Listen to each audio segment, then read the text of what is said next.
Anugerah Tuhan kita Yesus Kristus dan kasih setia dari Allah Bapa kiranya menyertai kamu sampai selamanya. Amin. Shalom, selamat pagi saudaraku. Mari kita muliakan Tuhan dengan karya-karya terbaik kita hari ini. Maka mari kita diberangkatkan firman Tuhan dalam melakukan aktivitas itu yang tertulis dalam kitab Roma pasal 12 ayat 2. Demikianlah firman Tuhan.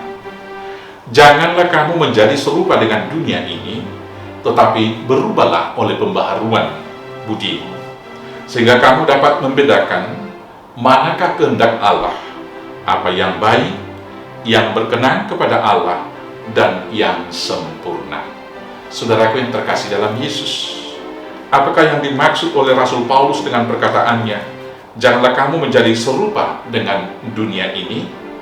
Untuk memahami perkataan itu dalam konteks bacaan kita hari ini, yaitu tidak serupa dengan dunia, kita harus membaca ayat 1. Di ayat 1 dikatakan demikian, supaya kamu mempersembahkan tubuhmu sebagai persembahan yang hidup, yang kudus dan yang berkenan kepada Allah, itu adalah ibadahmu yang sejati.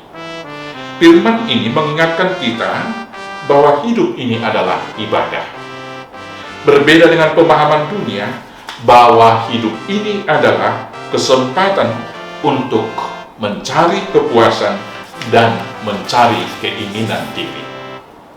Berangkat dari pemahaman bahwa hidup ini adalah ibadah, maka waktu kehidupan kita adalah jawaban dan pertanggungjawaban atas panggilan Tuhan. Tujuan hidup adalah untuk memuliakan dan menyenangkan hati Tuhan dengan cara yang pertama, mempersembahkan tubuh kita sebagai persembahan yang hidup. Artinya, seluruh totalitas hidup kita adalah persembahan, menjadi alat untuk memuji, memuliakan, dan menyenangkan hati Tuhan. Maka, pikiran, perasaan, perkataan, dan perbuatan kita, baik di sekolah, baik di tempat pekerjaan, baik ketika kita bersekutu di rumah, dan dimanapun kita, semuanya itu kita pakai untuk memuliakan Tuhan. Berbanding terbalik dengan pemahaman dunia. Dunia memahami bahwa tubuh itu adalah alat untuk mencapai kepuasan, sehingga tubuh yang demikian menjadi alat kecemaran. Yang kedua, mempersembahkan hidup kudus dan berkenan kepada Tuhan. Dalam segala situasi, dalam waktu susah dan senang, ketika kaya dan ketika miskin, kita harus tetap hidup kudus seturut dengan firman Tuhan. Di dalam kehidupan di dunia, pemahaman ini berbanding terbalik.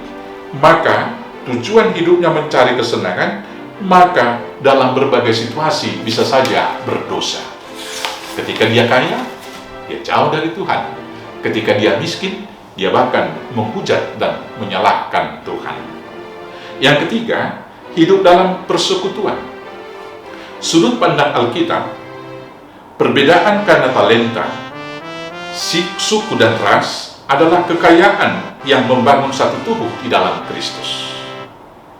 Talenta yang berbeda adalah alat yang dipakai Tuhan untuk saling melengkapi. Dengan pemahaman yang demikian, maka kita mampu hidup bertolong-tolongan. Berbanding terbalik dengan konsep dunia. Dunia memahami bahwa talenta yang berbeda dianggap sebagai satu saingan, kompetisi.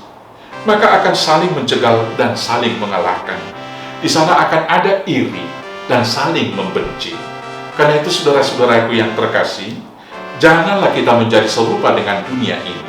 Selamat hidup dalam pembaharuan akal budi. Tuhan Yesus memberkati. Amin.